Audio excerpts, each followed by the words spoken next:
Alors, pour cet après-midi, nous vous proposons donc d'explorer les éléments vus ce matin à travers 3 grandes questions, donc une table ronde organisée en 3 temps.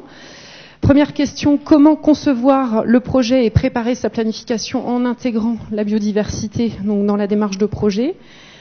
Ensuite, deuxième temps et deuxième question, quelles sont les étapes clés et les solutions techniques à mettre en œuvre lors de la construction? Donc plutôt la phase réalisation. Et puis troisième question, ou troisième temps de table ronde, comment exploiter et maintenir de tels bâtiments, notamment au bénéfice des usagers.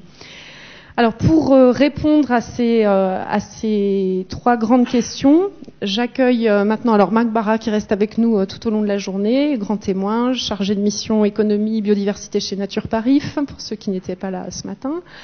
Christian Charignon, vous êtes architecte et urbaniste, vous nous ferez part de votre expérience. Donc vous êtes architecte et urbaniste au sein du cabinet Techné qui est à Lyon. Philippe Pégère, vous êtes paysagiste, spécialiste en écologie urbaine, agroécologie urbaine. Ensuite, Charles Dumoulin, vous êtes écologue dans un bureau d'études qui s'appelle la Ferme de Jade, qui est à côté de Mâcon. Pardon, Atelier Nature, autant pour moi. Ferme de Jade, c'est Philippe Pégère. Et Vincent Renaud, ensuite, qui est ingénieur et docteur en urbanisme. Vous avez fait un travail doctoral sur la perception des écoquartiers par ses usagers, ses habitants. Donc vous avez travaillé notamment sur le quartier de la ZAC de Bonne à Grenoble. Vous nous ferez votre retour également. Rodolphe Debord. Vous êtes directeur développement durable au sein du groupe Rabot du Tilleul et d'une de ses filiales Nacara, donc filiale de promotion immobilière. Et enfin, Marine Tournier, vous êtes chargée de mission nature en ville chez Immobilière 3F, qui est un office HLM. Immobilière 3F, qui est un bailleur social et qui est une entreprise sociale de habitat. Voilà. Donc un acteur privé du logement social. Voilà. Donc merci à toutes et à tous de nous avoir rejoints. Alors, première grande question qu'on va se poser, donc consacrée à la conception du projet, planification du projet. Alors, je vous propose une question en question de chauffe, on pourrait dire. Et ma question sera la suivante: pourquoi intégrez-vous la biodiversité au sein de vos démarches projets? Alors j'espère qu'on va reprendre des éléments vus ce matin. Pourquoi est-ce que vous intégrez tous en fonction de vos métiers et de vos expériences? Quel est votre intérêt à intégrer la biodiversité? Alors je vous propose qu'on suive peut-être la chaîne séquentielle d'acteurs. Alors, Marine Tournier, peut-être je vous propose de commencer, et puis Monsieur Debord peut-être ensuite. Si on peut avoir le point de vue de Christian Charignon ensuite, et puis après je proposerai à Philippe Pégère, Charles Dumoulin et Vincent Renaud de s'exprimer. Marine Tournier. Alors, oui, avant même de dire qu'on intègre la biodiversité dans les projets, c'est dire qu'on intègre la biodiversité dans une politique d'entreprise. Donc, pourquoi intégrer la biodiversité? C'est des enjeux éthiques. Les ressources de la biodiversité, ça concerne aujourd'hui tous les acteurs du territoire, et nous, en tant que bailleurs sociaux, on représente de fortes emprises foncières, un volume de logements conséquent. Donc on a notre responsabilité à ce niveau-là. Après, c'est bien sûr des enjeux sociaux très forts, des enjeux sanitaires, c'est avoir un cadre de vie plus sain pour nos locataires et pour notre personnel de proximité, en l'occurrence les gardiens. C'est du bien-être, ce qui a été souligné ce matin, avoir des beaux espaces verts, un beau cadre paysager, ça apporte aux gens, il y a vraiment une demande très très forte. Et la biodiversité, ça peut être aussi un moyen de favoriser le lien social. Donc à travers notamment des projets de compost, de jardins partagés, de sciences participatives, il y a plein de choses à inventer à ce niveau-là. Et voilà, il y a cet enjeu très fort pour nous qui est d'arriver à créer du lien social, surtout qu'on est parfois sur des contextes difficiles où il y a beaucoup de clivages, et à ce niveau-là, ça peut beaucoup apporter. Très bien, merci. Rodolphe Debord pour Rabot du Tilleul. Voilà. Alors je vais faire une réponse en 2 temps. La première représente, on va dire, le secteur du BTP, enfin le secteur privé. Le secteur privé du BTP, il fera n'importe quoi s'il y a une demande. Voilà. Donc Donc on fait de la biodiversité à partir du moment où on nous le demande, que ce soit des bailleurs comme I3F, des élus ou éventuellement le grand public quand on fait des logements, ou des investisseurs dans le tertiaire quand on fait du bureau. Ça, c'est la partie BTP générale. La particularité maintenant de mon entreprise Rabot Tilleul, c'est qu'on a mis le développement durable au cœur de la stratégie pour de vrai. Hein, de la phrase tarte à la crème, on l'a fait vraiment. Donc on a d'abord passé beaucoup de temps à étudier quels étaient les enjeux de notre société et de son secteur, et la biodiversité urbaine ressort de manière importante, donc c'est un vrai enjeu. Voilà pourquoi on essaie d'y répondre. Le deuxième sujet, c'est que c'est un enjeu qui n'est pas si compliqué que ça à traiter à l'échelle du bâti pour nous, contrairement à peut-être d'autres acteurs en agriculture ou en pêche où le sujet de la biodiversité est vraiment très difficile. À l'échelle d'un plot de bâtiment, c'est pas si compliqué que ça. Il y a d'ailleurs un guide qu'on utilise nous systématiquement maintenant, là, qui est sur les tables, là, qui nous permet, on le suit à la lettre. Et puis troisièmement, on a rencontré des partenaires associatifs qui ont accepté de s'engager à nos côtés pour le faire. Je vais en citer deux, un national, la Ligue protectrice des oiseaux, et puis un plus régional à Lille qui est Nord Nature Chico Mendes, qui sont donc des associations naturalistes sur le sujet de la biodiversité, qui nous disent quoi faire, et ensuite qui parlent aux gens qui vont habiter dans les bâtiments qu'on a construits pour savoir comment on peut vivre en accord avec eux. Donc ça, c'est deux bonnes raisons pour pouvoir en faire. D'accord. Quand vous parlez de demande, juste une petite précision, on est en train de parler de quoi là? De valeurs vertes? Non, on est en train de parler d'envie d'humain. Les gens, ils aiment la nature. Enfin, quand on parle de grand public, les gens, ils aiment la nature, et donc si leur bâtiment, il améliore la nature, c'est bien. On ne parle pas encore de valeur, il n'y a pas le mot euro qui est affiché. Ensuite, quand c'est une demande un peu plus professionnelle, au niveau des bailleurs ou de certains investisseurs en tertiaire, on a là un raisonnement qui est beaucoup plus poussé, notamment en matière de qualité d'usage du bâtiment. Est-ce qu'on s'y sent bien? Est-ce qu'on y est bien? Est-ce qu'on a envie d'y travailler? Est-ce qu'on a envie d'y rester? Est-ce qu'on a envie de venir? Ça, c'est la deuxième partie, donc c'est un peu plus matérialisé. Et puis la demande, à mon avis, la plus importante, et pas forcément la plus fréquente, c'est une demande d'élus qui vise à ce que les bâtiments neufs ou les bâtiments rénovés s'intègrent dans les trames vertes et bleues qui sont en train d'être définies.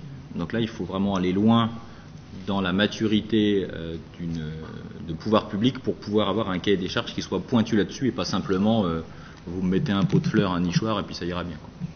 D'accord, donc ça on l'a un petit peu évoqué ce matin, l'intégration de la biodiversité, c'est pas seulement traiter les espaces extérieurs, c'est intégrer la biodiversité et plus généralement le vivant, et c'est pas que la faune et la flore, dans la stratégie de conception des projets.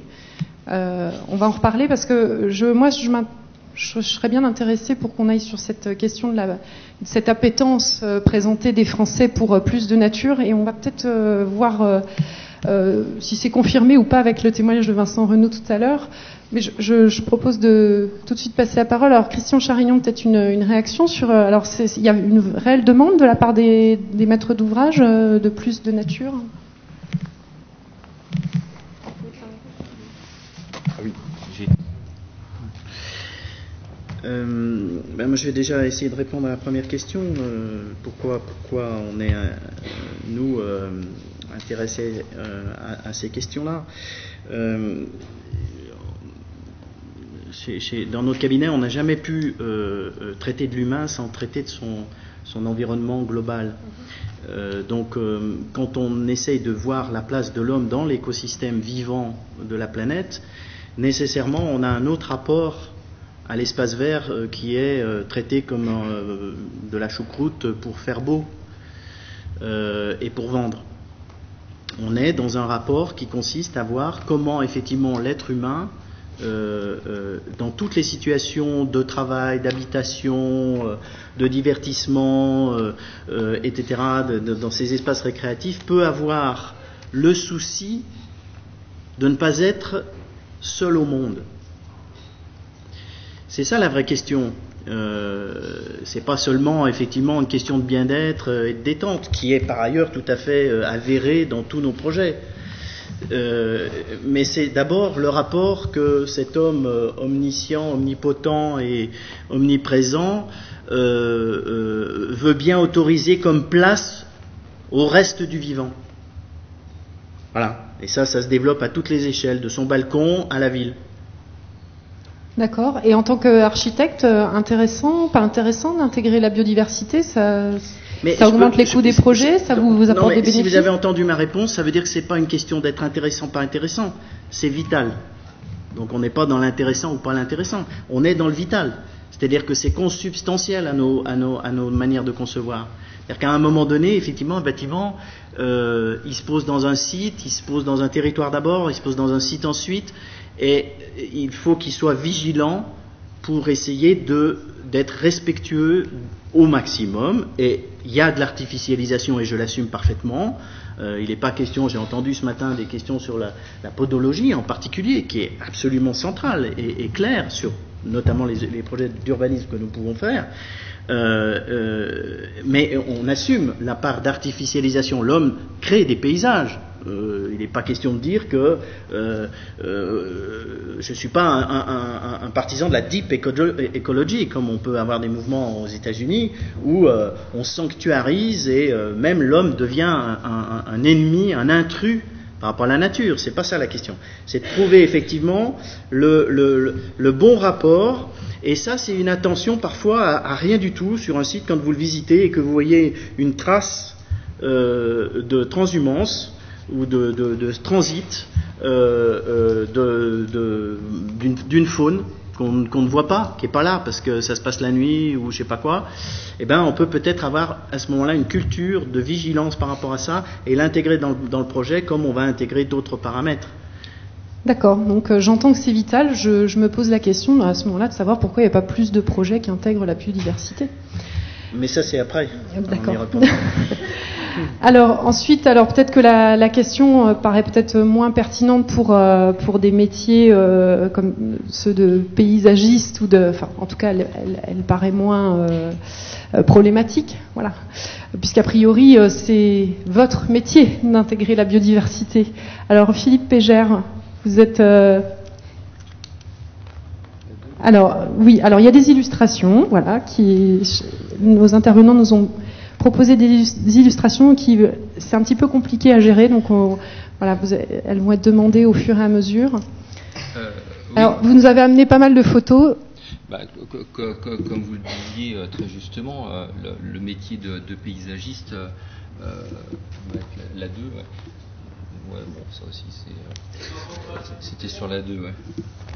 Non, je sais pas, vous m'entendez pas? Pardon. Ouais. Oui, donc non, mais c'est vrai que nous, le métier de paysagiste, mais moi je dirais même le métier de jardinier, quoi, parce que après c'est toujours pareil, quoi. Aujourd'hui, on est dans une certaine mise en œuvre, une certaine urbanisation, on est sur la densification de la ville, etc. Tous ces grands sujets. Maintenant, le jardinier, il connaît ça depuis la nuit des temps. Donc je dirais que c'est une fausse question pour le paysagiste, le jardinier.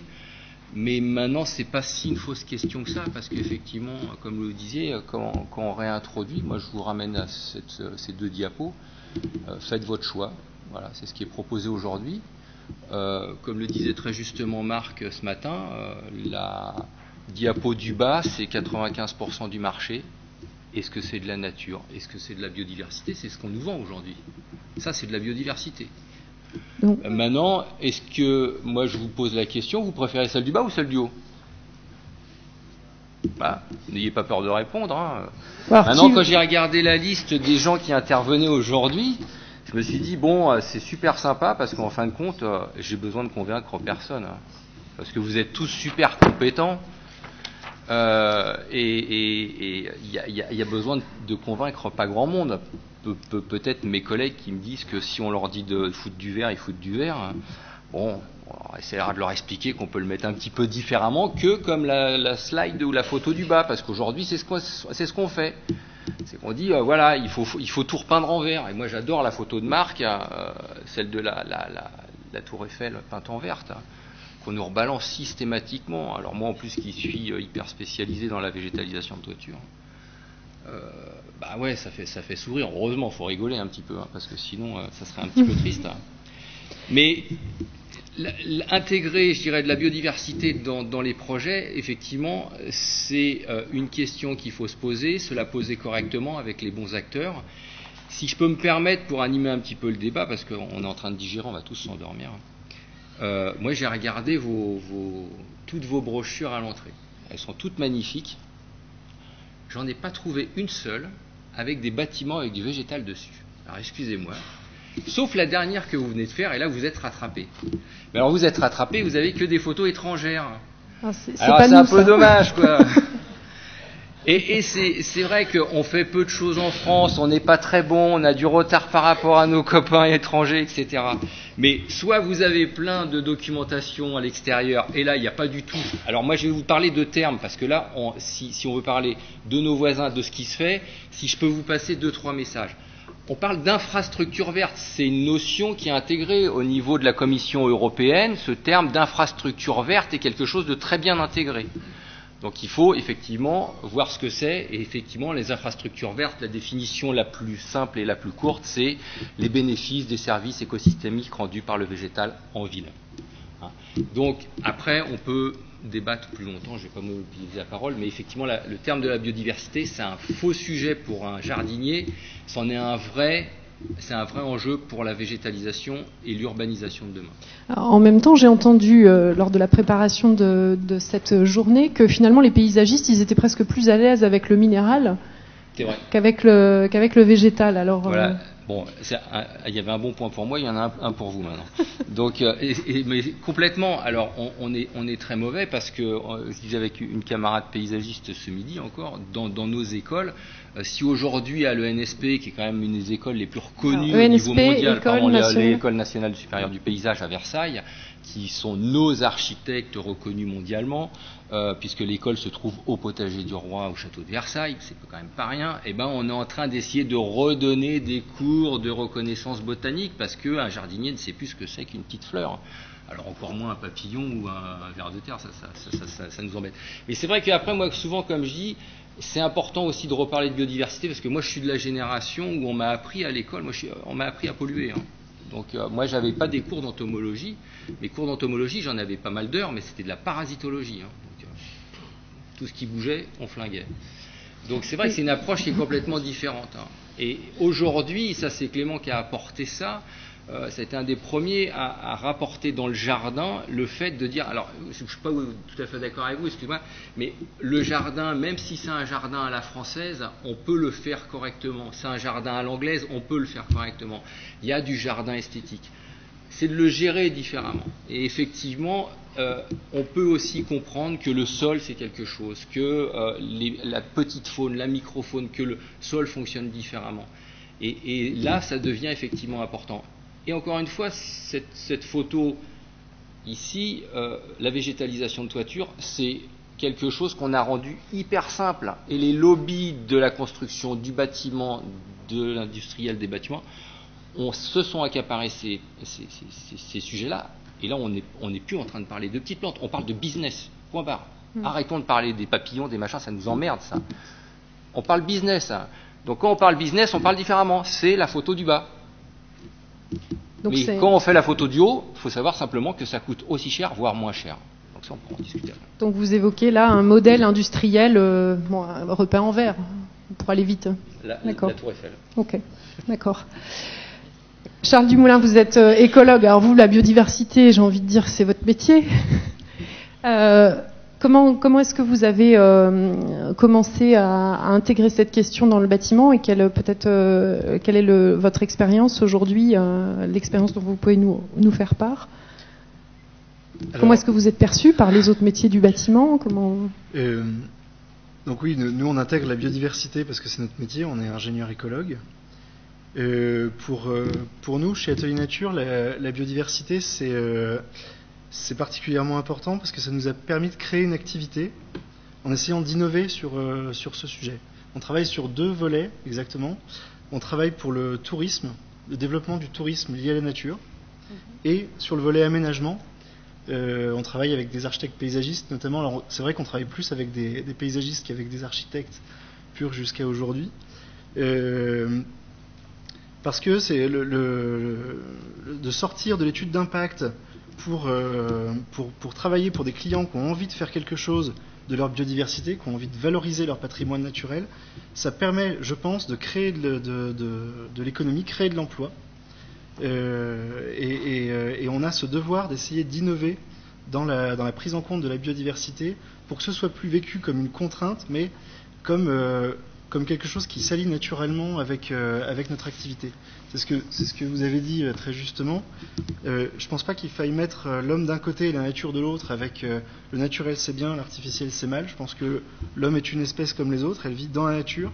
Et il faut qu'on sorte de cette vision fixiste des choses, à se dire il y a des espèces protégées qu'il faut sanctuariser dans telle zone, mais il faut qu'on intègre dans tous nos projets, que ce soit de la voirie, que ce soit une place, un bâtiment, qu'on pense à donner cette place aux autres espèces vivantes. Alors c'est un petit peu ce qui avait été soulevé ce matin en partie par Marc Barra, qui rappelait que la principale destruction en termes d'impact du bâtiment sur la biodiversité, ce n'était pas les espèces remarquables, mais bien la biodiversité commune. Et puis la remarque aussi qui avait été faite par Philippe Agnès sur la non prise en compte de la pédologie bien souvent dans les projets bâtiments, qui a été reprise par Christian Charine. C'est drôle, c'est le rapport qu'a l'homme avec la nature. J'étais la semaine dernière à l'Assemblée Générale de la FFP, la Fédération Française du Paysage, et je participais à un débat qui devait s'intituler « L'écologie est-elle la mort du paysage ?» Alors, en dernière minute, ils ont changé le nom du débat. Ça s'est transformé en écologie et paysage, le mariage impossible. Donc ça, point d'interrogation. C'est beaucoup mieux. Point d'interrogation. Mais ça montre. Du bac de philo. Ça montre à quel point on s'est sorti de la nature. Et je pense, on parlait, je sais plus avec qui, là, des logements. Des logements particuliers. Celui qui va faire de la biodiversité dans son jardin, il va se faire montrer du doigt par les autres parce qu'il amène des mauvaises herbes, il amène des serpents, ça va être terrible. Donc il y a un enjeu de pédagogie qui est énorme. Alors je ne sais pas si c'est dans les écoles qu'il faut le faire ou dans des endroits comme ici, mais on espère y contribuer modestement, mais oui. Donc question de la pédagogie qui me donne l'occasion de passer la parole à Vincent Renaud, parce que Vincent, vous avez fait vos recherches justement sur la perception des écoquartiers. Vous avez travaillé sur les écoquartiers, vous avez fait votre thèse sur ce sujet, vous en avez tiré un ouvrage qui est consultable d'ailleurs chez Bourgogne Bâtiment Durable, au même titre que l'ouvrage de Nature Parif qui était proposé dans la bibliographie de la publication technique, donc Bâtir en favorisant la biodiversité. Alors, est-ce que c'est réellement une demande et comment est-ce que ça peut être réintégré et réapproprié en phase de conception? Alors, moi, je vais plutôt donner un point de vue d'observateur, donc pas d'acteur. Et c'est vrai que ce qui m'a beaucoup marqué dans cette recherche et dans cette enquête sur les écoquartiers, c'est que finalement, derrière l'intégration de la biodiversité, il y a en fait une forte dimension sociale. C'est-à-dire tout un discours sur l'usage et sur les usagers. Et donc, intégrer la biodiversité, c'était pas seulement intégrer la biodiversité, c'était aussi proposer et offrir quelque chose aux habitants et aux usagers. Et donc ça c'est quelque chose qui me semble extrêmement important, c'est que la biodiversité, dans un sens, c'est pas neutre socialement. Parce que ça implique une nouvelle manière de vivre en ville, dans l'espace public par exemple, ou une nouvelle manière d'habiter si on parle du bâtiment. Je vais donner juste un exemple. Dans les écoquartiers, on a des nouveaux types, dans tous les nouveaux aménagements aujourd'hui, on a des nouveaux types d'espaces publics, plus sauvages, plus rustiques, avec des vallons, on a des haies de bocage, on a des berges, des cours d'eau qui sont plus sauvages, et que ces dispositifs, ils renouvellent d'une certaine manière l'offre en pratique sociale dans l'espace public. Et il y a 3 volets, moi j'ai trouvé, qui ressortaient beaucoup en fait dans le discours des concepteurs. Le premier, c'est le volet pédagogique.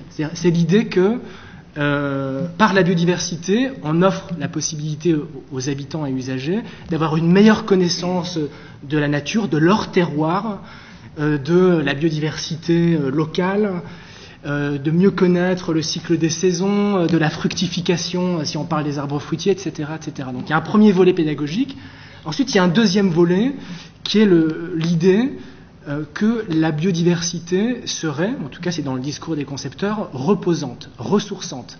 Et ça c'est quelque chose qui est très récurrent dans le discours des paysagistes, que j'ai rencontrés en tout cas, c'est que la biodiversité dans l'espace public, par exemple, elle permet aux habitants de se ressourcer avec, on le devine, une vision, enfin moi c'est comme ça que je l'ai perçu, souvent très idéalisée de l'usager qui est représenté, en harmonie avec la nature, intéressé par la biodiversité, ce qui, on le verra, est d'ailleurs très discutable.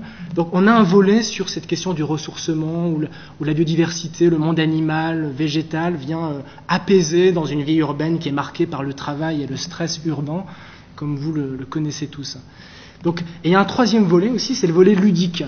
Ça, c'est quelque chose qui est revenu aussi régulièrement dans un des argumentaires sur les raisons sociales de la biodiversité, notamment chez les enfants. C'est l'idée que plutôt que d'aller s'emmerder sur les spirous, on va pouvoir aller tripatouiller les têtards dans le ruisseau, ou alors attraper les papillons dans la prairie, voire faire sortir les grillons. Donc c'est une autre manière de jouer dans l'espace public, et ça c'est quelque chose qui revient aussi très fortement dans les discours. Et je vais terminer là-dessus. Moi, ce que je trouve vraiment intéressant sur cette dimension sociale, c'est justement d'expliciter les raisons sociales qui amènent à introduire de la biodiversité, pour aussi mettre sur la table qu'est-ce qu'on veut offrir aux gens avec la biodiversité. Voilà. Pourquoi est-ce qu'on... Pour aussi ensuite s'interroger sur est-ce que ce qu'on veut offrir aux gens correspond à une réalité, à un besoin, à une demande de la part de la population. Très bien, merci. Marc Barra, vous voulez commenter Il y avait une réaction, oui. Pardon. Ouais, juste un petit mot pour compléter ce qui vient d'être dit par rapport à ce que je disais ce matin. Je crois qu'il y a aussi le pourquoi la biodiversité dans les projets. Il y a les notions de santé qui viennent se mêler à ça aujourd'hui de plus en plus. Et pourquoi on a arrêté les pesticides dans les espaces verts? C'est pas pour des questions tout de suite d'engouement pour la planète, c'est parce qu'il y avait des raisons de santé derrière, et ce sont même les jardiniers eux-mêmes qui sont venus nous dire à Nature Paris, on en a marre d'utiliser des produits. C'est mauvais pour la santé et ça coûte. Donc il y a ces raisons de santé qui viennent s'en mêler. Et quand on explique aux gens, alors je lisais sur la ZAC de Bonn justement, je lisais dans des publications que les gens se plaignaient de voir des petites bêtes, des araignées sur leur balcon, etc. Mais c'est vrai que si on explique aux gens que la biodiversité c'est les petites bêtes, ça pose souci, parce qu'il y a ceux qui aiment et ceux qui n'aiment pas, et on ne pourra jamais rien y faire de plus là-dessus. Mais si on commence à dire aux gens que biodiversité égale santé, que la végétation réduit l'effet d'îlots de chaleur urbain, que la végétation filtre les particules, que les sols sont aussi des filtres pour l'eau, etc. Et bien là, tout de suite, on y voit un lien direct avec son bien-être, sa santé et son cadre de vie. Et je crois que ça, c'est un des arguments qui revient de plus en plus. Alors, on va en reparler, je pense, sur les conflits de représentation et ce que ça questionne justement chez les utilisateurs finaux, et en précisant aussi que l'écoquartier sur lequel vous avez travaillé, Vincent Renaud, c'est essentiellement de l'habitat social. Voilà. Bon. Donc on en reparlera tout à l'heure, mais juste une petite précision parce que ça peut. Alors, parlant de l'intégration justement de la biodiversité dans la logique et la démarche de projet, il y a un point qu'on n'a pas tellement abordé ce matin et que je voudrais qu'on aborde maintenant, c'est le diagnostic écologique, parce que c'est pas de bonne démarche sans bonne connaissance de ce d'où on part. Alors, je voudrais savoir un peu comment dans vos métiers ou dans les projets sur lesquels vous avez eu à travailler où cette question de biodiversité était abordée, comment s'est passée l'appréhension du diagnostic écologique et comment s'est passé le dialogue des acteurs autour de cet outil, de cet outil à partir duquel on peut échafauder le projet et la prise en compte de la biodiversité. Alors, je ne sais pas qui veut commencer, peut-être... Vous, Charles Dumoulin, c'est vous qui vous en produisez des diagnostics écologiques? Oui, alors par rapport au diagnostic, effectivement, c'est comme ça qu'on commence notre travail, par un diagnostic. Et là, je crois que les écologues ont beaucoup à réapprendre à faire des diagnostics, parce qu'on est formé à faire des diagnostics pour du réglementaire essentiellement, pour l'étude d'impact. Et dans un projet, le diagnostic, il doit rien avoir en commun, avec ce qu'on doit produire dans une étude d'impact. Dans une étude d'impact, on vous demande si des espèces protégées, oui, non, petite croix, ça y est. Voilà, on peut peut-être mettre la diapo 4. Là, quand on démarre un projet, déjà, il faut se mettre d'accord. C'est la première base, avant même de faire le diagnostic, je dirais, c'est de se mettre d'accord sur qu'est-ce qu'un aménagement écologique. qu'est-ce qu'un aménagement qui favorise la biodiversité. Parce que moi, je vous mets de l'arbre à papillons tout autour de mon bâtiment. Il y a plein de papillons qui vont arriver. Il va y avoir 150 espèces. Est-ce que j'ai fait de la biodiversité? Vous êtes tous d'accord? Non. En papillon, si. En papillon, si. Mais il faut se mettre d'accord avec l'équipe sur l'objectif. Et l'objectif, ça doit être la cohérence écologique, le fonctionnement écologique. Est-ce que le milieu que je vais recréer, aménager, est-ce qu'il va ressembler à ce qu'il y aurait eu naturellement à cet endroit-là? Est-ce qu'il va être en connexion avec les autres milieux? Il y a toujours une connexion, même en ville, la connexion par le vent. Il y a des pollens, des oiseaux, des insectes qui volent. Même un square en pleine ville est connecté écologiquement. Donc, l'enjeu doit être la cohérence écologique entre mon aménagement et les milieux qu'il y a autour. Une fois qu'on est d'accord là-dessus, le diagnostic, il doit être déjà en prévision de ce qu'on va pouvoir discuter avec l'équipe de maîtrise d'ouvrage, et il doit être tourné vers les fonctionnalités écologiques, vers le fonctionnement écologique, et pas vers les espèces. Il y a des espèces qui sont protégées, d'autres qui ne le sont pas. Je me demande si ce n'est pas de la discrimination quelque part. Pourquoi tel oiseau serait protégé et telle araignée ne le serait pas? Peut-être que personne n'aime l'araignée. On va travailler sur la fonctionnalité des écosystèmes pour que ça fonctionne derrière. Est-ce que dans mon espace, il y a des zones de pollinisation? Est-ce qu'il y a des zones refuges? Est-ce qu'il y a des zones de reproduction pour les amphibiens, pour les reptiles, pour les oiseaux, etc. Et quand on aborde ça, c'est beaucoup plus facile de se faire comprendre par les équipes pour qu'ils puissent retraduire, alors avec notre aide, mais qu'ils puissent traduire ces fonctionnements dans l'aménagement pour que ça fonctionne à la fin. D'accord. Philippe Bégère. Il y a effectivement dans ces sujets-là, il y a deux façons d'organiser, je dirais, un projet. Si on prend celle juste d'avant, voilà, celle-là. Des projets sur lesquels moi j'ai travaillé, et puis comme je travaille, j'enseigne aussi en Suisse, on peut faire un comparatif, effectivement. Il y a plusieurs façons de procéder.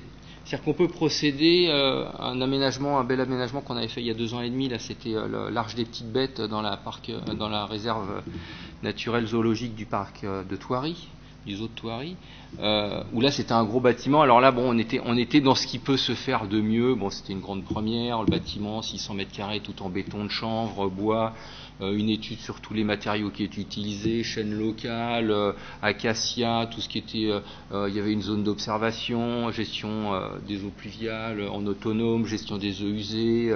Sur le toit, si on a le temps, je vous montrerai. C'est un toit, c'est 7 types de sols différents, avec des abris naturels là pour des hôtes pour insectes, etc. Donc, et qu'est-ce que l'on a fait?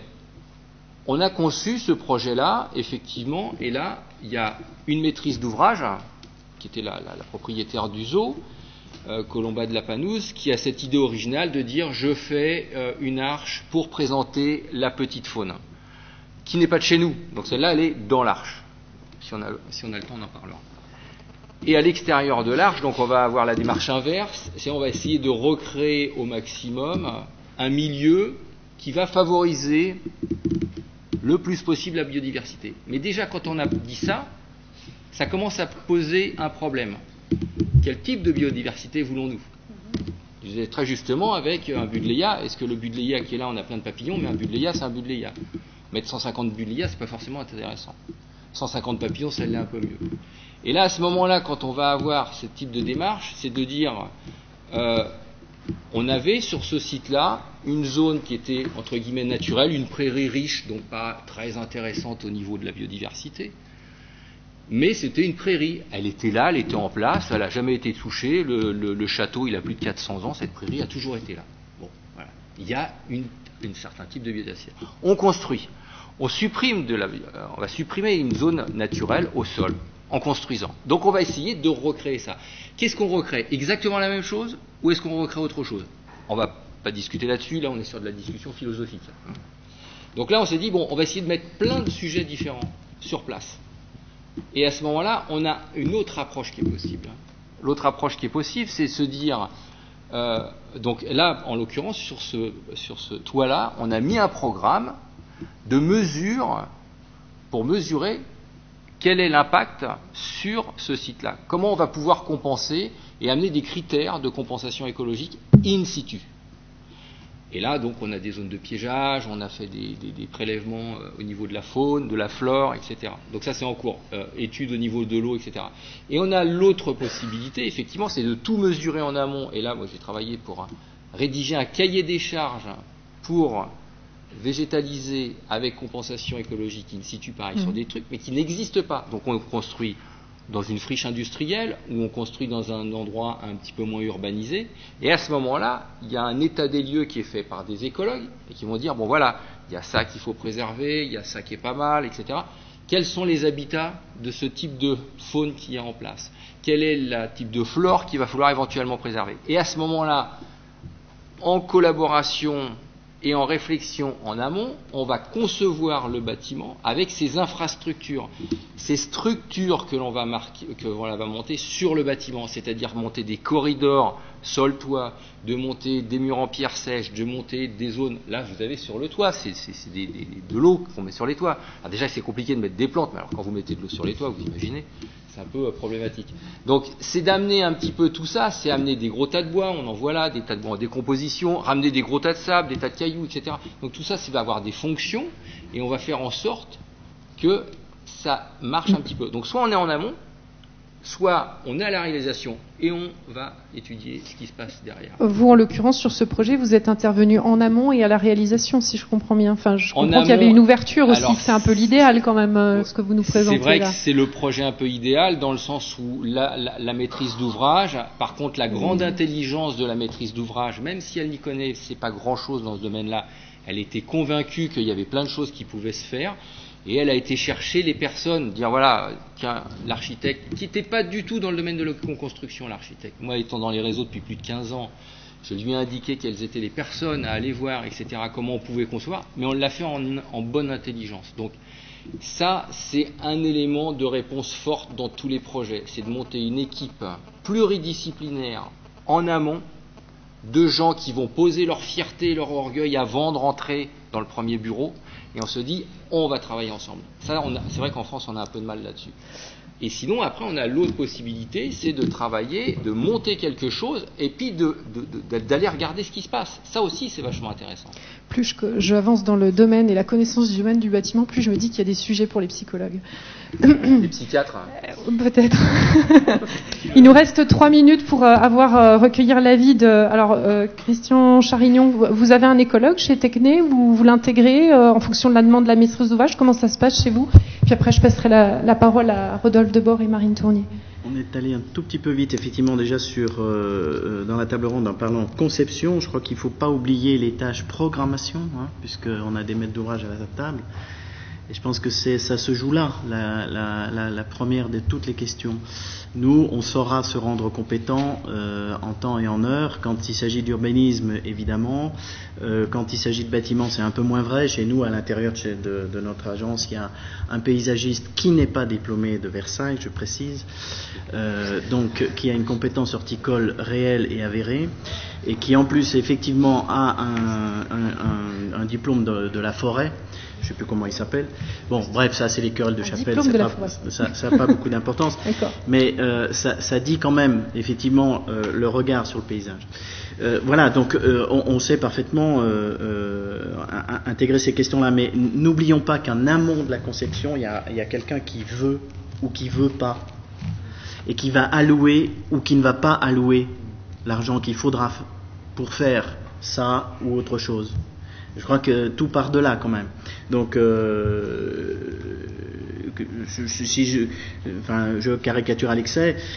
Quand un maître d'ouvrage, un donneur d'ordre dans le logement social, vous indique que de toute façon il n'y aura pas d'espace vert commun, parce que ça coûte cher à la maintenance, puis qu'en plus on ne sait pas quoi en faire, qui va être dans ces lieux-là, et qu'il faut donc privatiser le pied du bâtiment sous forme de jardin individuel, vous pensez qu'on arrive à concevoir un projet qui intègre à plein ces dimensions-là? Je peux vous garantir qu'à part la haie de Thuya qui va terminer le jardin privatif pour qu'on ne voit pas la petite piscine à l'intérieur, on n'y arrivera pas. Donc tout part de la programmation et de l'envie hein, donc d'une conscience. Hein. On en revient à la conscience de qu'est-ce que c'est que la biodiversité dans une parcelle ou plus largement dans une ville. D'accord. On va reparler de présence ou absence d'écologues ou de paysagistes au sens formés et compétents pour prendre en charge cet aspect biodiversité dans la démarche de projet. Vous parlez de la volonté de la maîtrise d'ouvrage. J'ai envie de renvoyer la balle à Marine Tournier et à Rodolphe Debord, si vous voulez nous apporter votre témoignage. Alors, au-delà des espaces verts, peut-être aussi, c'est qu'une des solutions qui permettent d'intégrer la biodiversité. Je voulais rebondir déjà sur la première intervention, parce qu'effectivement, nous, en tant que maître d'ouvrage, quand on nous communique une liste d'espèces, juste ça ne nous apporte pas grand-chose. Nous, ce qu'on veut savoir, c'est aujourd'hui quel est le milieu, quels sont les milieux, comment ça fonctionne, et quels peuvent être les apports en termes de pistes, en termes de projets. Donc le on dont vous parlez, là, c'est un écologue, généralement, quand on vous communique une liste d'espèces. Oui, ça vient... c'est les écologues, effectivement. Et la deuxième chose, c'est au niveau diagnostic. Nous, on ne peut pas avoir une seule entrée biodiversité. Vraiment, en ayant travaillé sur différents projets depuis maintenant 2 ans, c'est vraiment... On a besoin d'une approche intégrée. Et là, je prends l'exemple d'un projet sur lequel on travaille actuellement. On essaye de faire évoluer des sites vers de l'écogestion. Et ben, du coup, on a un diagnostic écologique, on a un diagnostic d'usage, un diagnostic de fonctionnement des sites. Et on a énormément de chance parce qu'on travaille avec un bureau d'études où il y a une écologue qui a en plus une formation initiale plutôt tournée vers sociologie, et puis en même temps tout en étant très compétente sur le côté écologie, connaissance de l'écosystème, et une paysagiste. Et ce regard croisé est pour moi fondamental, cette capacité à dialoguer entre différents métiers. Donc, voilà. Très bien. On va réinterroger, je pense, ce dialogue parce qu'il interroge aussi les parcours de formation et les contenus des formations, je pense. Rodolphe Debord, l'intégration de la biodiversité et l'appropriation de ce que peut vous donner un diagnostic écologique d'un site, ça vous parle chez Rabot du Tilleul, chez Nacara ? Oui, ça nous parle. Je fais juste une toute petite parenthèse. C'est très agréable d'être à une tribune où tout le monde partage à peu près les sujets qu'on essaie d'avancer. Et c'est suffisamment rare pour que je dise merci aux intervenants, en particulier à M. Charignon qui a réveillé les 2 dernières personnes qui digéraient là. Donc maintenant tout le monde est là, c'est super. Et j'ai les noms, enfin les numéros plutôt. Et la fin de la parenthèse, c'est que j'aimerais qu'on se resitue parce que l'enjeu, c'est pas de faire un bâtiment bon pour la biodiversité par-ci par-là, c'est le changement d'échelle. Et donc il faudrait qu'on remette cette conversation dans la rue, qu'on voit si ce qu'on raconte là techniquement, ça intéresse les gens. Voilà. Et vous allez voir qu'effectivement, il y a au mieux au pire la circulation qui ne s'arrête pas. Donc il est extrêmement important pour nous, on va dire experts de la biodiversité dans le bâtiment, nous, je parle de toute la salle, j'imagine, d'être capable de vulgariser ce sujet pour induire un changement d'usage de comportement. Si on ne fait pas ça, on se fera plaisir, on en fera un de temps en temps chez un acteur militant, et ça s'arrêtera là. Voilà. L'enjeu, il est de le changement d'échelle. Et le changement d'échelle, il passe d'abord, bien entendu, par une très très forte implication et responsabilité des écologues, je vais les appeler comme ça, qui sont capables de faire un diagnostic. Le plus important, c'est au service de la ville, pour être capable de bâtir des documents d'urbanisme ou des cahiers des charges de construction qui soient exigeants, parce qu'encore une fois, les sujets de biodiversité ne coûtent pas cher par rapport à d'autres sujets bâtimentaires, c'est des sujets qui ne coûtent rien du tout, il faut le dire une bonne fois pour toutes, il faut une exigence qui soit, et c'est un maître d'ouvrage qui est toujours là, tout est trop cher, qui est en train de vous le dire, hein, oui. Donc si je le dis, c'est que c'est vrai. Donc c'est un sujet qui coûte pas cher. Par contre, personne dans la rue ne sait de quoi on parle. Voilà, le bout de Léa, arbre papillon à la limite, mais sinon c'est le machin avec des plumes là où on éternue des fois. Voilà. Les gens ils savent pas de quoi on parle. Donc il faut en tirer parti ou pas, mais les gens ils savent pas. Donc le niveau d'exigence du diagnostic écologique doit être extrêmement pointu, et c'est là où il y a vraiment un rôle à jouer. Donc je ne sais pas comment les techniciens peuvent se rendre indispensables auprès des pouvoirs publics pour faire des cahiers des charges pointus, mais c'est vraiment la clé du changement d'échelle.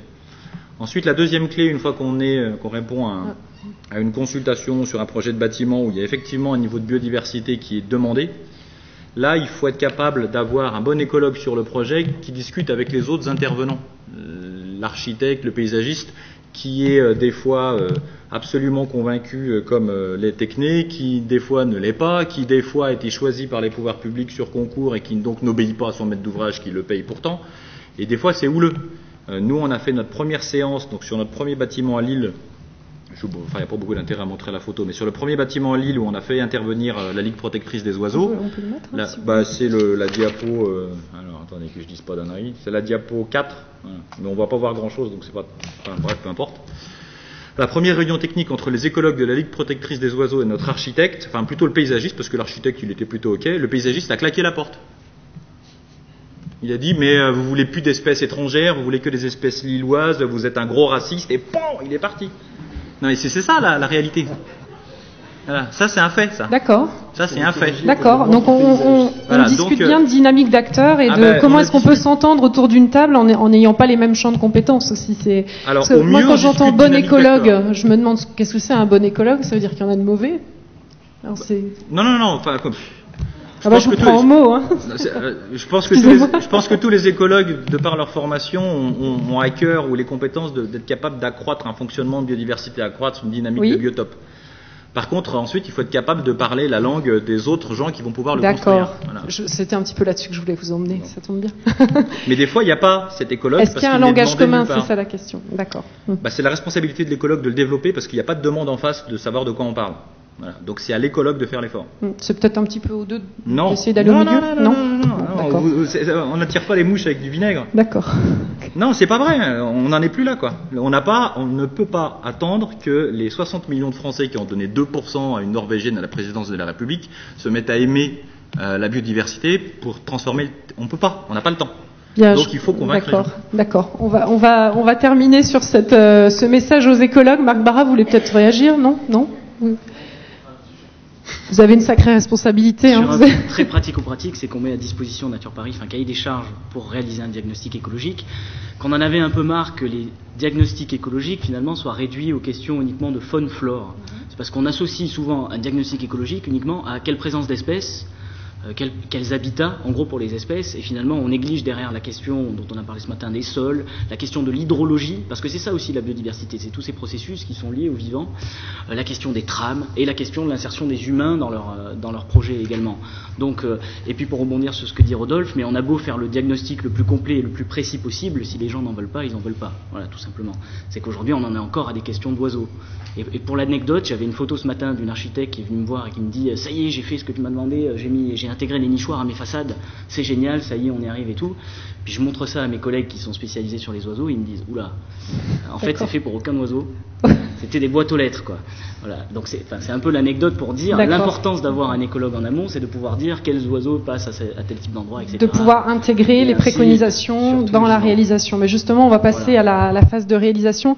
Je rappelle juste en transition que vous avez amené avec vous la synthèse bâtiment et biodiversité, donc synthèse les 15 propositions pour une transition écologique, donc à destination des élus. Voilà ce document qui est à votre disposition donc à l'accueil et qui est une synthèse de 7 ouvrages, Bâtir en favorisant la biodiversité, donc qui nous a largement servi pour préparer cette journée. Je le signale. Voilà, c'est des documents qui sont disponibles à l'accueil. Alors parlons de réalisation justement. Donc alors on est dans le cas de ces quelques projets remarquables où on parle enfin de biodiversité, la maîtrise d'ouvrage est convaincue, bon ça discute un peu, et puis on a une étude qui est sortie, on a une biodiversité qui est peu ou plus ou moins intégrée, et puis on passe à la phase de réalisation. Alors avec cette transition, d'après vous, quelles sont les étapes clés, les points clés à prendre en compte dans ce type de projet?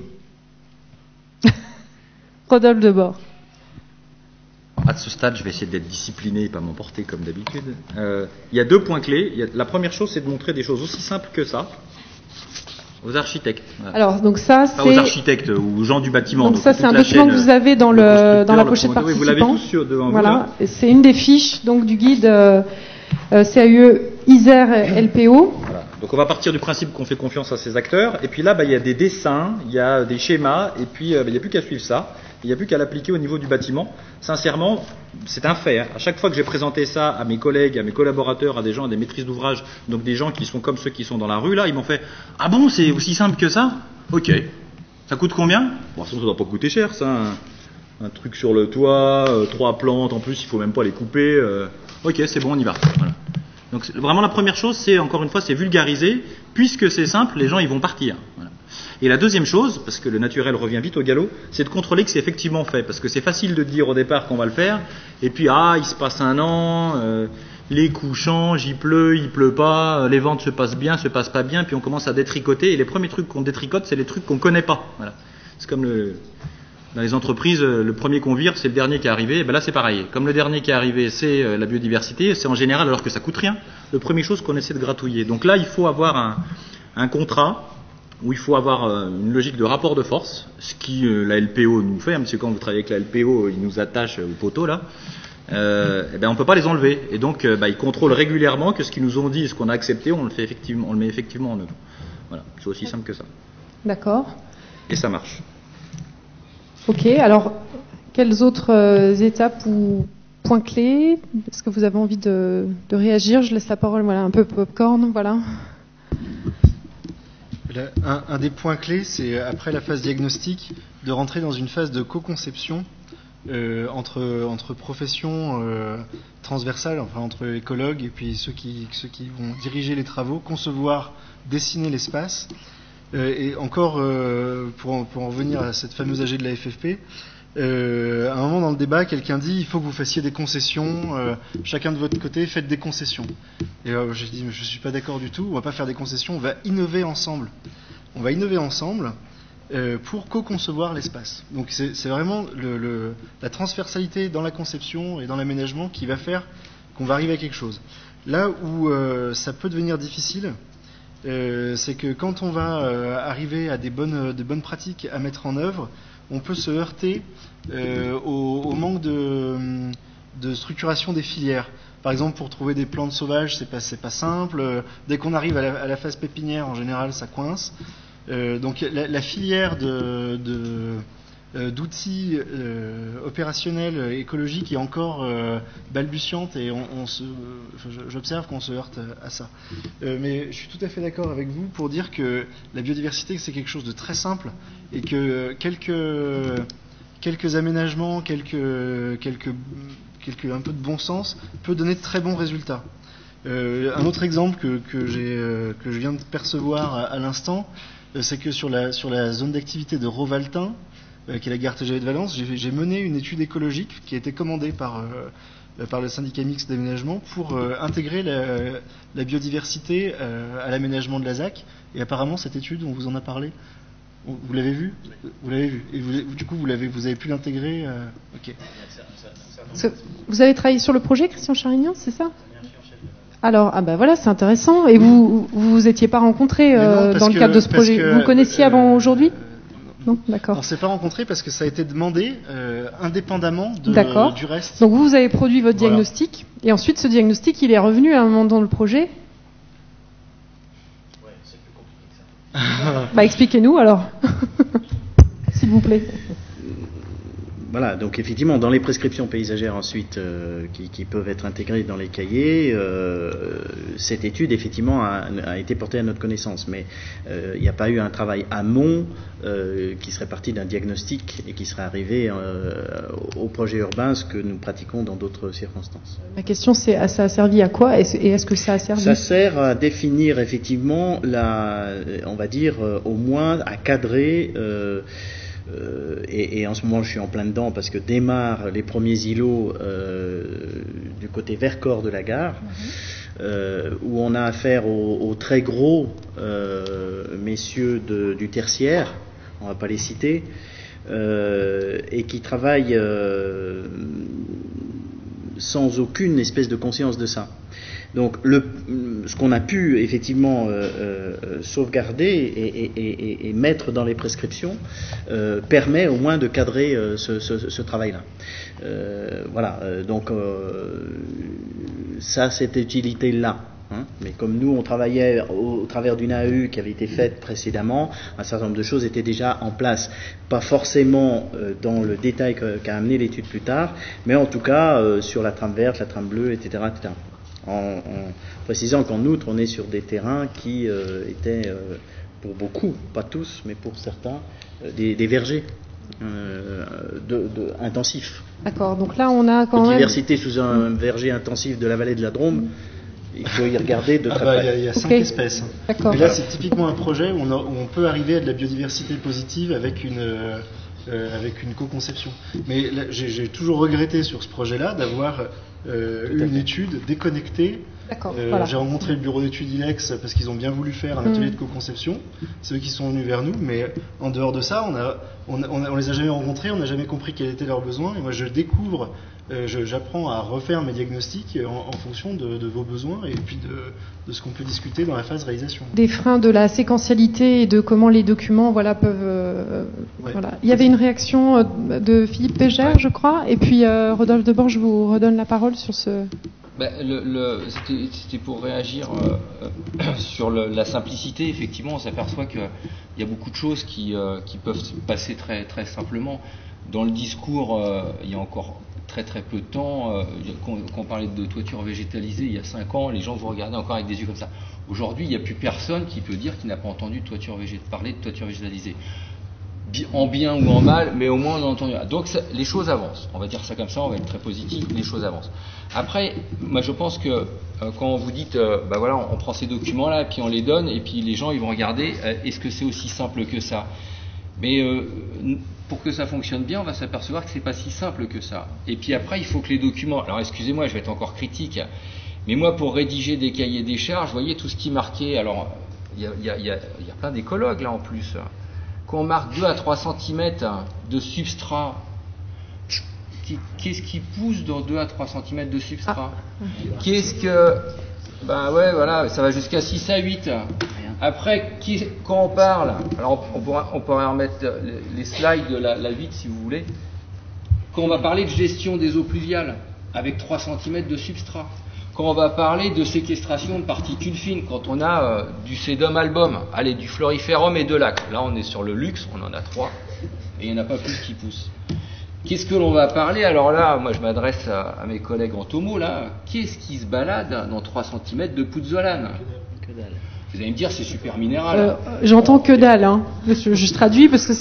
Alors peut-être, excusez-moi, les propos peut-être pour certains peuvent être un petit peu techniques, mais c'est pour répondre à dire, on va vulgariser ça au maximum.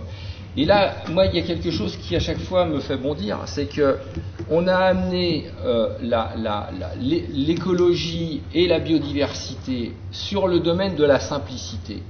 Et alors là, il y en a beaucoup dans la salle. Hein. J'ai lu tous ceux qu'il y avait là. Hein. Donc, il y a beaucoup de donneurs d'ordre là-dedans. Hein. Et alors, au prétexte que l'on va faire de la gestion différenciée des espaces. Alors, c'est vrai que là, ça répond à une question, est-ce que c'est cher, machin, etc. Non, c'est moins cher. C'est carrément moins cher parce que ça coûte plus rien. C'est-à-dire que c'est pas que ça coûte plus rien, c'est qu'on ne dépense plus 1 centime pour faire de la gestion des espaces. Et aujourd'hui, vous avez tous les abords, toutes les entrées de ville, s'il y a déjà de la Drieux, etc., ou des communautés, toutes les entrées de ville. Alors, c'est vrai que c'est bien, on va faucher une fois dans l'année, voire pas du tout. Et c'est des dépotoirs à ordures. Toutes les abords de routes, autoroutes, etc., c'est des dépotoirs à ordures. Est-ce que c'est ça aujourd'hui la gestion différenciée? Est-ce que c'est ça la biodiversité? Pour moi, non, je suis désolé.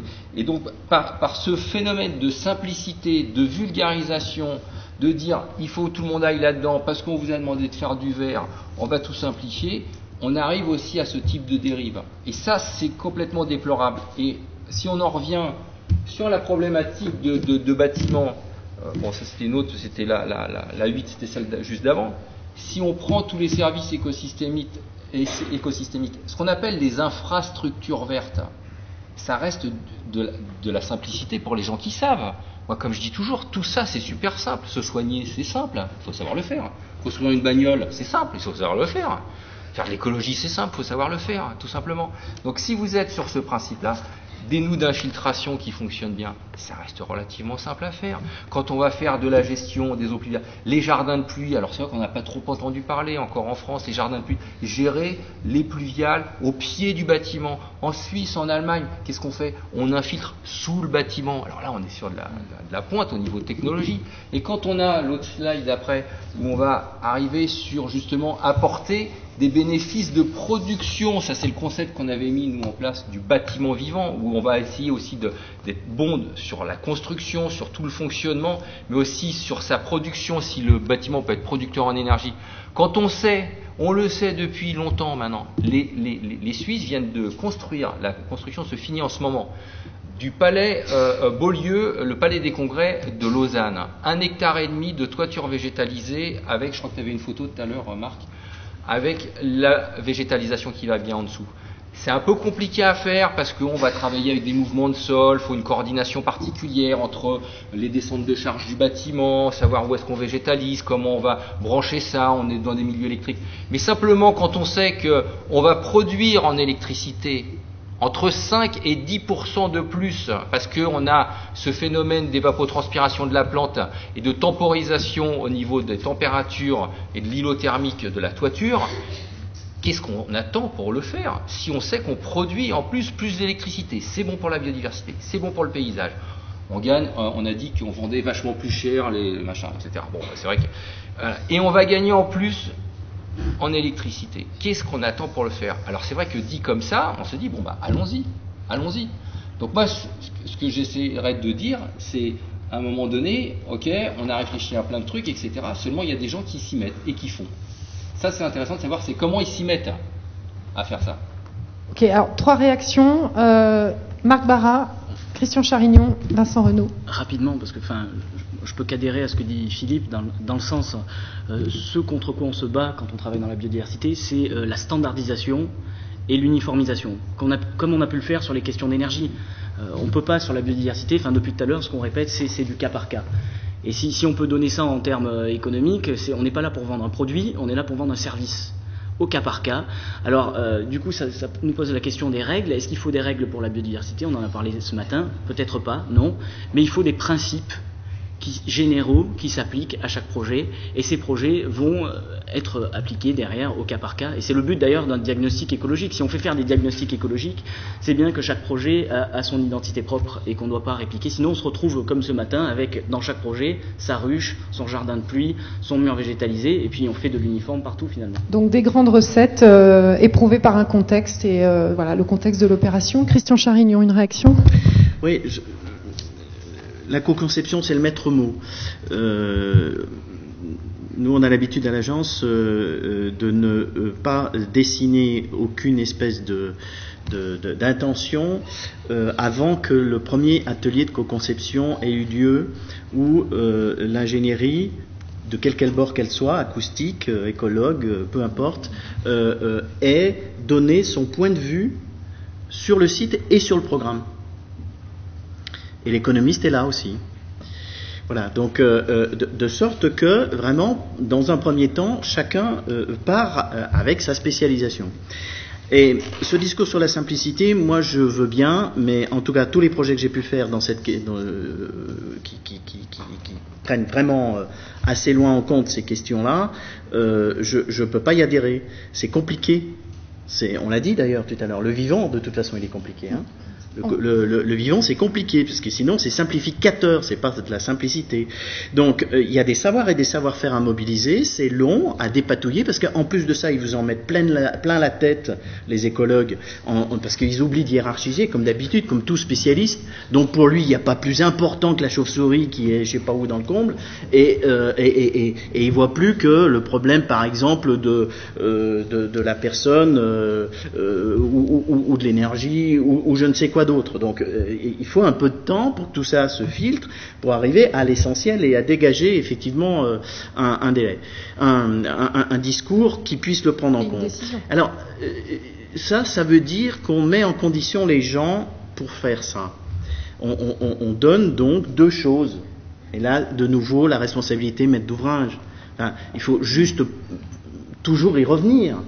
Si vous n'avez pas les délais pour travailler, et si vous n'avez pas l'argent, la rémunération pour travailler, vous pensez vraiment qu'aujourd'hui on va pouvoir avancer sur ces questions-là? Je viens de me faire éliminer au Conseil général, que je ne citerai pas, parce que nos équipes sont pléthoriques. Il y a trop de monde, donc ça va coûter trop d'honoraires. Le dernier concours sur lequel on est pris, déjà on crie au secours avec 8 semaines de rendu, on en est à 6 semaines de rendu. Vous pensez vraiment, quand en plus le programmiste s'est foutu totalement d'aller même voir le site et de nous dire effectivement comment il était fait, avec quoi, dans quels intrants, vous pensez vraiment qu'on va pouvoir avancer sur ces questions-là? Bien sûr que non. Donc, remettons bien au bon endroit le fléchage des obligations. Ça appartient d'abord au maître d'ouvrage de connaître son site, donc de donner l'information à sa maîtrise d'œuvre de comment il est fait, de qu'est-ce qu'il est constitué, où est-ce que c'est important d'agir, de réagir, etc., etc. Et puis ensuite de lui donner juste les délais pour que cette intelligence, cette coélaboration du projet et du concept puisse avoir le temps de se faire. Et ça demande chez nous minimum 2 ateliers de co-conception. Je l'ai dit, le premier sans qu'il y ait des dessins, le deuxième avec une première épure qui est un peu martyr, sur lequel chacun va pouvoir réagir en disant attention, là tu fais une connerie, t'es mal orienté, t'es ceci, t'es cela, là t'es en train de te vautrer sur la pièce humide, sur le machin, etc., etc. 2 ateliers, c'est 2 réunions concrètement? Ouais, c'est concrètement et physique. D'accord. On n'en est pas encore à le faire en télé machin. Donc et là on se prend le chou, hein. Là ça y va. Chacun défend son point de vue et ça nous appartient à un moment donné de faire une synthèse et de trouver effectivement le bon équilibre. Donc ça, c'est pas possible quand en plus l'illustrateur vous prend 15 jours à la fin pour faire les belles images qui, elles, décideront de l'avenir de votre réflexion. On pourrait reparler sur la prise de décision de la maîtrise d'ouvrage basée sur le visuel alors. Il y a des réactions. Alors je voyais, on se prend le chou, je voyais des têtes qui faisaient oui. Alors Vincent Renaud, vous vouliez réagir et puis Moi, c'est que je peux vraiment aller dans... il faut appuyer. C'est bon, vous m'entendez? Alors, je vais vraiment aller dans le sens de ce qui a été dit précédemment. Moi, j'ai constaté dans mon enquête que c'était pas simple de mettre en œuvre de la biodiversité, au sens où ça nécessite une appropriation justement de ces dispositifs de biodiversité par les professionnels de la construction, de l'aménagement et de la gestion. Et donc ça nécessite des savoir-faire, des aptitudes, des compétences particulières. Et ça, c'est pas rien, quoi. Quand on parle de savoir-faire, on parle d'habitudes chez les professionnels, chez les travailleurs, qui sont culturels, qui sont ancrés dans un service d'espace vert d'une ville. Quand on a appris à entretenir les espaces verts d'une certaine manière, c'est pas rien de changer. Et là, on a une forte inertie et aussi un fort risque de contre-productivité, c'est-à-dire quand on veut mettre en place des dispositifs innovants dans le domaine de la biodiversité ou dans d'autres domaines et qu'on n'a pas les savoir-faire qui accompagnent ces dispositifs, en fait, ça se retourne contre l'intention initiale. C'est-à-dire que la biodiversité va être dégradée plus vite parce qu'elle est mal mise en œuvre, on a des défauts, parce que, pour être un peu provocateur, c'est technique, la biodiversité. C'est très important, je pense, ce que vous soulevez là, c'est la compétence aussi des entreprises. Marrant, j'ai vraiment l'impression de refaire le chemin qu'on a parcouru sur la performance énergétique, sauf que là, on change juste de sujet. Ouais. C'est exactement les mêmes questions qui se reposent, c'est le changement de pratique des acteurs, c'est comment est-ce qu'on prend plus de temps sur la conception, comment est-ce qu'on s'assure de la compétence des entreprises pour pas que le message se retourne contre la maîtrise d'ouvrage qui, voilà, à un moment donné, il y a une limite aussi, qui est celle de la qualité des projets qu'on va livrer au final et puis qui vont vivre ensuite dans le temps. Pardon, juste une parenthèse. Peut-être juste pour terminer, juste un mot pour dire, justement, c'est ce qui différencie aussi les projets expérimentaux, pilotes, militants, en fait, d'une tentative à un moment donné de généraliser quelque chose. Et quand on veut généraliser, c'est là où la question des usages, elle est prédominante. Usage à la fois du côté des professionnels dans la mise en œuvre, dans la gestion, même parfois dans la conception, c'est aussi d'autres manières de concevoir, et aussi ensuite à la fin chez les usagers finaux dans les manières d'utiliser les dispositifs innovants. Donc c'est quand on veut généraliser que précisément se pose cette problématique des usages. En d'autres termes, ça veut dire c'est dans cette tentative de généralisation qu'il y a le plus grand risque de hiatus entre voilà, des représentations qui ne sont pas forcément les mêmes entre les acteurs et tout au long de la chaîne d'acteurs. Précisément, et d'ailleurs la pédagogie dont on parle beaucoup, qu'elle soit à destination des professionnels à travers des formations ou même souvent aujourd'hui des habitants, des usagers, elle traduit ce hiatus dont vous parlez. On va en parler juste on en parlera après. Oui. Parce qu'on va s'intéresser aux études et aux recherches que vous avez menées. Réaction, Rodolphe Debord? Alors, est-ce qu'il y a des ateliers de co-conception chez vous? Ah bah oui, comme on travaille avec des partenaires sur tous ces sujets, alors vous parliez de performance énergétique, mais on peut revenir sur la biodiversité, oui, nous on n'y connaît rien. De toute façon, même si on y connaissait quelque chose, personne ne nous écouterait. Donc forcément, il y a des ateliers de co-création. Donc je rejoins parfaitement le fait qu'il faut du temps pour le faire. C'est intégré dans l'économie de projet chez vous? Bah, oui. L'économie en termes de temps, hein, parce que Oui, l'économie de projet, c'est économie temps, économie... C'est intégré dans le cadre du temps dont nous aussi on dispose, parce que nous aussi on est dépendant d'autres donneurs d'ordre. Si le banquier nous dit vous vendez, là c'est la casquette promoteur, vous devez vendre, vous prévendre plutôt en 3 mois, parce que sinon vous ne pouvez pas financer la construction de votre bâtiment, ben on a 3 mois, voilà. Sinon il ne se passe rien. Co-construction ou pas construction, si on n'a pas l'argent pour construire le bâtiment, parce qu'au bout des 3 mois on n'a pas réussi, ben tout s'arrête, voilà, et on a fait du papier. Donc tout le monde a un client, tout le monde on se tient dans une chaîne, quoi. Donc j'adhère parfaitement à la logique d'acteur. Je reviens sur le subtil équilibre entre trop simple égale uniformisation, c'est le risque, et puis trop compliqué égale inertie et on fait rien parce que c'est trop compliqué. Il y a effectivement un chemin à trouver. Je pense que chaque organisme ou chaque métier le trouve. Nous, on l'a trouvé en utilisant des partenaires tiers, sans concession, mais en même temps suffisamment souple pour pouvoir travailler avec nos équipes, pour pouvoir travailler avec d'autres partenaires qui peuvent être le bureau d'études thermiques ou qui nous dit qu'il faut absolument sauver le toit parce qu'il y a des équipements techniques dessus. C'est le fait d'avoir externalisé cette compétence, donc qui nous permet d'être sans concession et de pouvoir avancer concrètement sur ces sujets. Et puis de temps en temps, on va aussi loin qu'on peut, de temps en temps, on n'y arrive pas. Mais il faut rester humble par rapport à ça. Je mets juste un tout petit bémol contre Moi, je préfère plus uniforme et plus simple, parce qu'à la fin, c'est la nature qui va trouver son chemin. On se croirait dans Jurassic Park, mais c'est vrai. À la fin, si on laisse faire, même dans cette magnifique ville de Dijon, si on s'en va pendant 150 ans, il y aura de la nature partout, on n'aura rien fait. Et voilà. Donc même s'il y a un sol, s'il pleut, il va se passer quelque chose, qu'on le veuille ou non. D'accord. Le message est passé, je pense. Alors, je ne vais pas revenir sur ce débat, parce qu'il me semble aussi y avoir été confronté pas mal de fois.